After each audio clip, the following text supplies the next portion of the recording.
আটচল্লিশে গর্জে ওঠা ভাষা আন্দোলনের পথ পেরিয়ে ৫২র ২১শে ফেব্রুয়ারিতে এসে রফিক, শফিক, জব্বার, সালাম, বরকত সহ নাম না জানা আমাদের কত ভাই তাদের বুকের পাঁজর দিয়ে বাঁচিয়েছে বাংলা বর্ণমালাকে।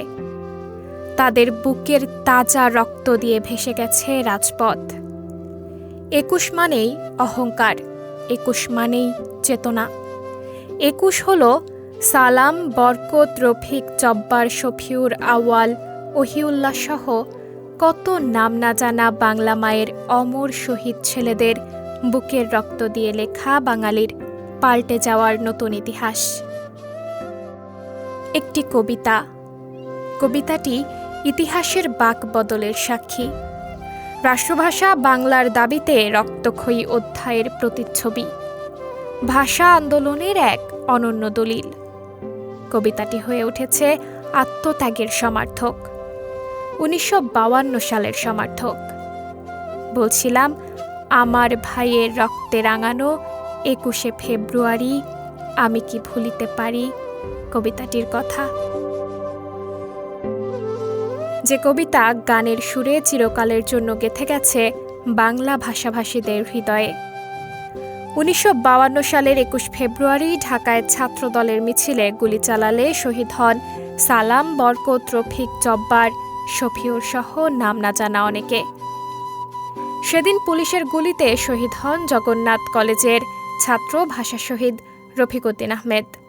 তার মরদেহটি পড়েছিল ঢাকা মেডিকেল হস্টেলের ১৭ নম্বর রুমের পূর্ব দিকে। ৬ থেকে ৭ জন ভাষা আন্দোলন কর্মী তার মরদেহ এনাটমি হলের পেছনের বারান্দায় এনে রাখে। ঠিক সে সময় রফিক উদ্দিনের মরদেহ দেখে আব্দুল গাফফার চৌধুরীর মনের আলপনায় ভেসে এসেছিল কবিতার দুইটি ছত্র। আমার ভাইয়ের রক্তে রাঙানো ২১শে ফেব্রুয়ারি আমি কি ভুলিতে পারি, ছেলেহারা শত মায়ের অশ্রু গড়ায়ে ফেব্রুয়ারি আমি কি ভুলিতে পারি। ঠিক তখনই বন্ধু সৈয়দ আহমদ হোসেনের সঙ্গে দেখা হয় আব্দুল গাফফার চৌধুরীর। বন্ধুকে কবিতার প্রসঙ্গ টেনে বলেন, একটা মরদেহ দেখে এলাম বারান্দায়। সৈয়দ আহমদ হোসেন কবিতার প্রথম ছত্র শুনে আব্দুল গাফফার চৌধুরীর হাত চেপে ধরে বললেন, খুব ভালো হয়েছে, এই কবিতাটির বাকি অংশ এখনই লিখে ফেলুন না। গাফফার চৌধুরী জবাবে বললেন, রাস্তায় দাঁড়িয়ে কি কবিতা লেখা যায়? হোস্টেলে ফিরে না হয় লিখব। কিন্তু তর সইল না সৈয়দ আহমদ হোসেনের। তিনি বলেই ফেললেন, হোস্টেলে ফিরতে তো দেরি হবে, হেঁটে আরমানিটোলা যদি যান, পথেই কবিতাটি হারিয়ে যাবে। তার চেয়ে আমার সাইকেলটা নিয়ে রওনা দিন, জলদি পৌঁছতে পারবেন।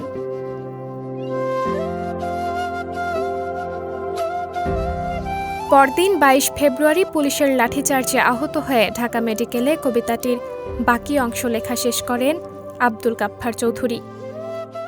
২১-এর গানের প্রথম কয়েক ছত্র প্রকাশিত হয়েছিল ২১-এর প্রথম লিফলেটে। লিফলেটের শিরোনাম ছিল, বিপ্লবের কোদাল দিয়ে আমরা অত্যাচারী শাসক গোষ্ঠীর কবর রচনা করব। প্রায় ২ থেকে ৩ হাজার লিফলেট ছাপানো হয়েছিল সেদিন। প্রতিটি যুদ্ধের আন্দোলনের হাতিয়ার হল কবিতা, গান, স্লোগান। বাঙালি ছাত্র জনতার রক্তে আগুন ধরিয়েছিল গাফফার চৌধুরীর ২১-এর কবিতাটি। পরে ১৯৫৩ সালে হাসান হাফিজুর রহমান সম্পাদিত ২১শে ফেব্রুয়ারি সংকলনে আব্দুল গাফফার চৌধুরীর নাম ও ২১-এর গান শিরোনামে কবিতাটি প্রকাশিত হয়। ২১-এর গানে প্রথম সুর দিয়েছিলেন তৎকালীন যুবলীগের সাংস্কৃতিক সম্পাদক আব্দুল লতিফ। গানটি গাওয়া হয়েছে ইংরেজি, ফরাসি, জাপানি, হিন্দি সহ মোট ১২টি ভাষায়। বাঙালি জাতির গর্ব ২১। ২১-এর চেতনা বাঙালির হৃদয়ে কম্পনের সৃষ্টি করে। ১৯৯৯ খ্রিস্টাব্দের ১৭ নভেম্বর ১৮৮টি দেশের সমর্থনে ইউনেস্কো ২১শে ফেব্রুয়ারিকে আন্তর্জাতিক মাতৃভাষা দিবস হিসেবে ঘোষণা করে। এরপর ২০০০ সালের ২১শে ফেব্রুয়ারি ইউনেস্কোয়ের ১৮৮টি সদস্য রাষ্ট্রে দিবসটি প্রথমবারের মতো পালিত হয়। সেই থেকেই ২১শে ফেব্রুয়ারি পালিত হয়ে আসছে আন্তর্জাতিক মাতৃভাষা দিবস হিসেবে। সাবরিনা জলিল, সবার কথা।